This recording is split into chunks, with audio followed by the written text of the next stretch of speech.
Hi, I'm Laura Hamden, and my colleague Jessica Rogan and I are your daily hosts of the Gateway newsletter.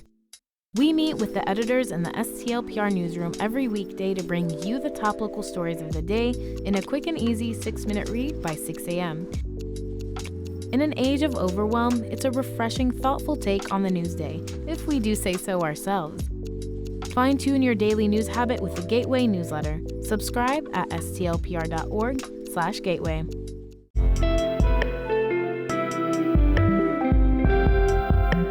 From the St. Louis Public Radio Newsroom, this is The Gateway. It's Tuesday, May 12th. I'm Abby Larico.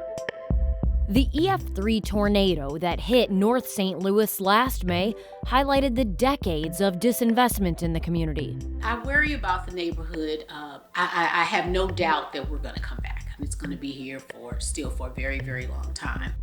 Families who want to stay in their homes say the city needs to act quickly to reduce population loss and vacancies. That story's coming up on The Gateway. St. Louis Mayor Kara Spencer announced the city is demolishing 120 homes damaged in the May tornado that aren't eligible for federal reimbursement.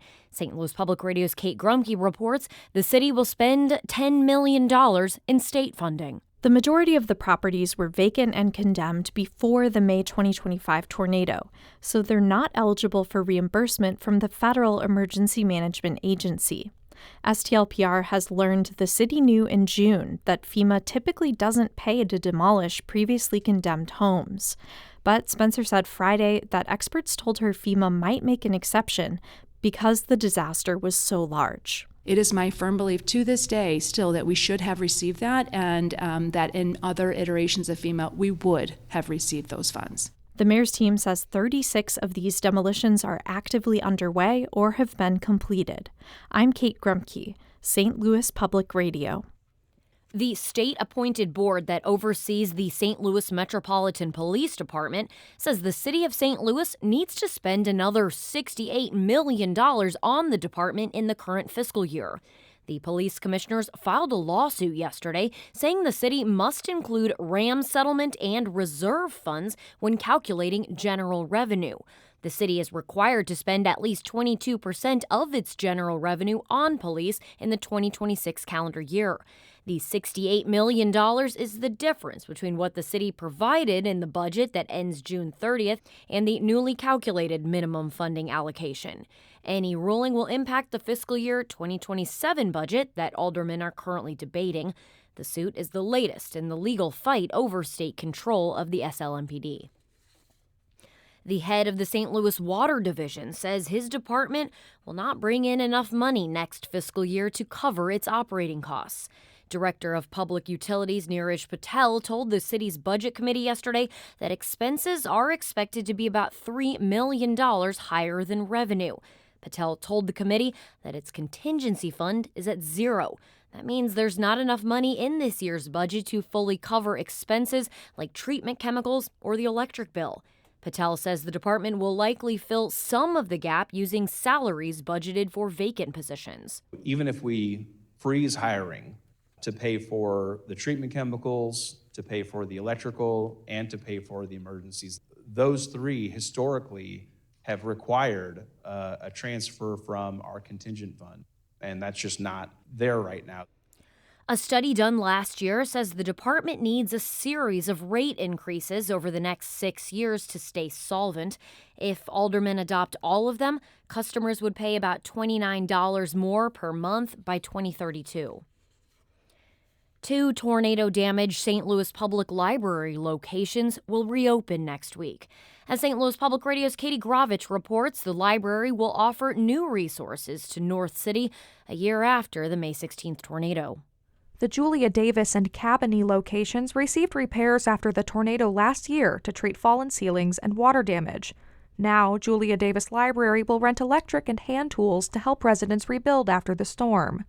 Justin Strutman with the St. Louis Public Library says the resources are intended for residents in the library's Penrose neighborhood, who were hit hardest by the storm. It's amazing what libraries do, and the fact that we can be a part of making sure that that's returned to the community is amazing. The library is also adding a memory lab to digitize VHS and cassette tapes, photo negatives, and other older media.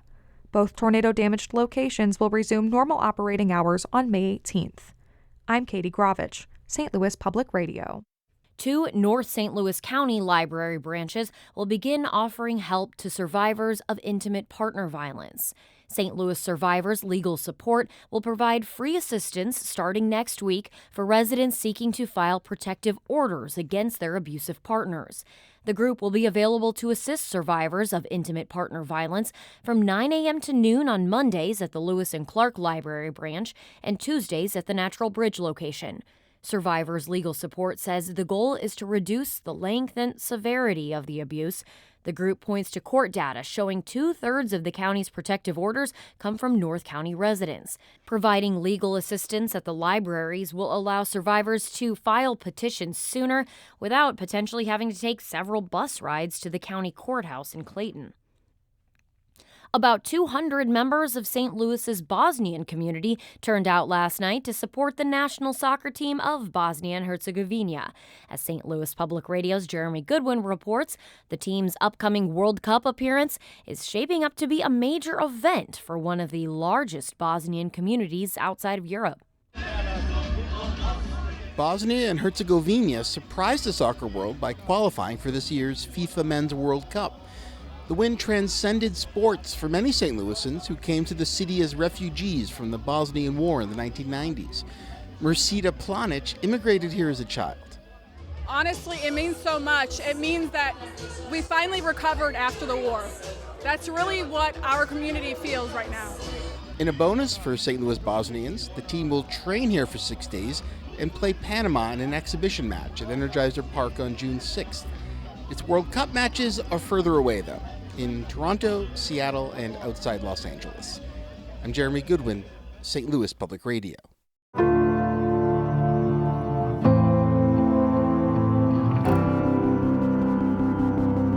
The EF3 tornado that ripped through North St. Louis almost 1 year ago now exposed the city's long history of neglect in the area, which to many people is the driving factor of the city's slow response. St. Louis Public Radio's Andrea Henderson reports many North St. Louis families are worried that long-term displacement will increase vacancies and create population loss. So this is the house. Tracy Dickerson carefully makes her way over the ruined porch of her husband's childhood home on Cabanne Avenue. A year ago, an EF3 tornado tore through the neighborhood, damaging the home so badly it now needs to be demolished. The 2-story white brick home stands out in a neighborhood of historic red brick homes, each of which with a unique twist on the architecture famous in North St. Louis neighborhoods. We got out all we could actually get out. Dickerson's husband, Harvey, grew up in this home. His parents bought it in the late 70s, and her mother-in-law, Bertha, lived in the house up until the day of the storm, who wasn't there when the tornado hit the neighborhood. The house, like hundreds of others in the area, is set to be demolished. When is still unclear. But the demolition will mark the end of a home the Dickersons hoped would stay in their family for generations to come. I worry about the neighborhood. I have no doubt that we're going to come back. I have no doubt that Academy is going to come back and it's going to be here for a very, very long time. In many ways, North St. Louis was the worst place in the city that the tornado could have hit. Long before the twister, the city's historic black neighborhoods had weathered different types of storms that made it nearly impossible to recover from the damage that occurred last May. Homes were undervalued and insurance was too expensive for residents who faced years of housing segregation, local government disinvestment, and white flight. North City's population is nowhere near as dense as it was in its heyday.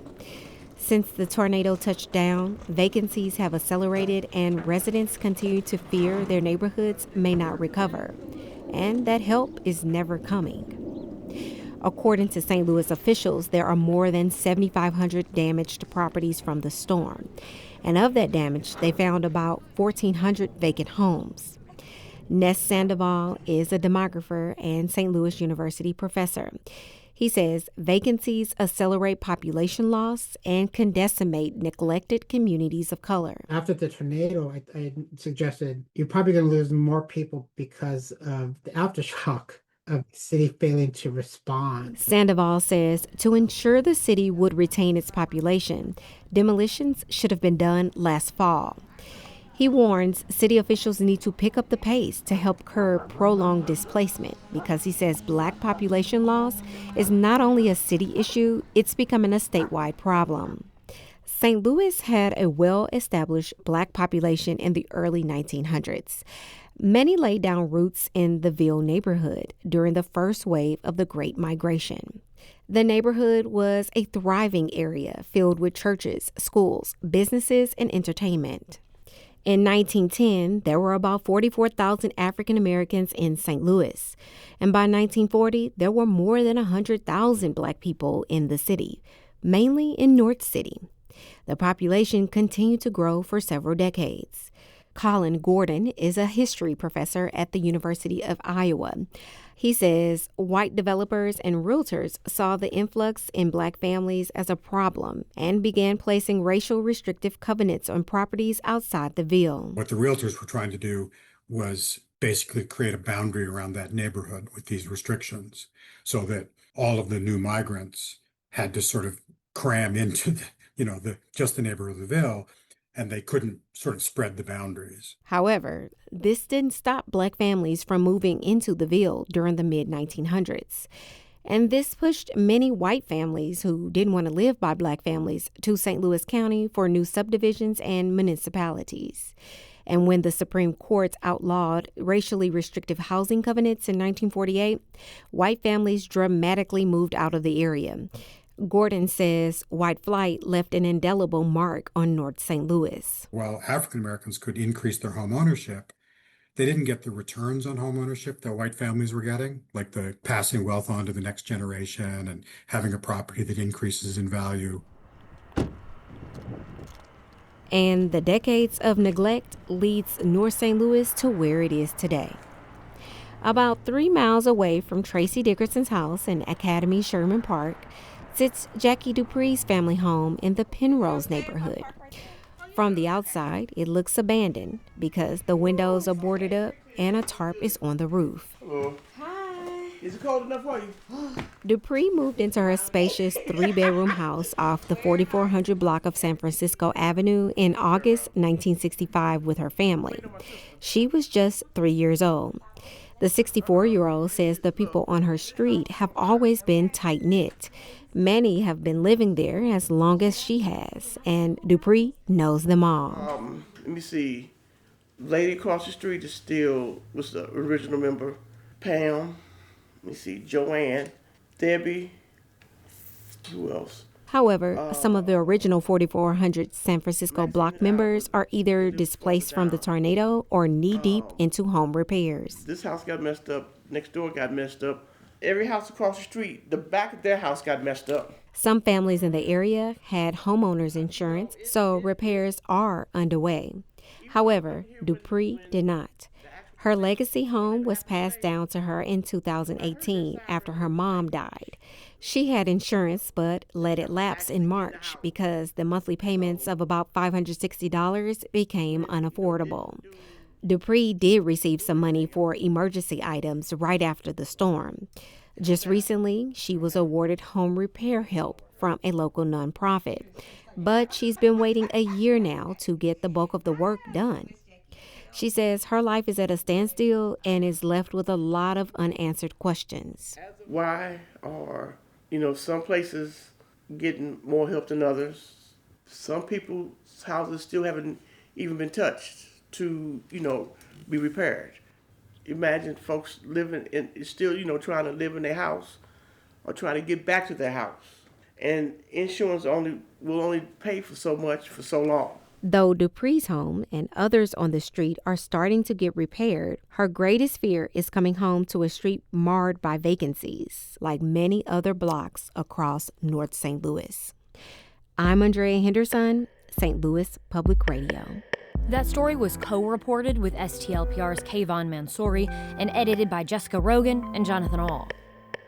This week, St. Louis Public Radio is exploring the struggle to recover from the tornado, the flailing government response, and the fight for North St. Louis.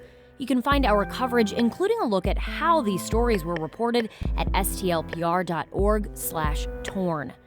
Tomorrow, we'll hear why a group of neighbors decided to rebuild, the challenges they faced along the way, and the friendships forged out of tragedy.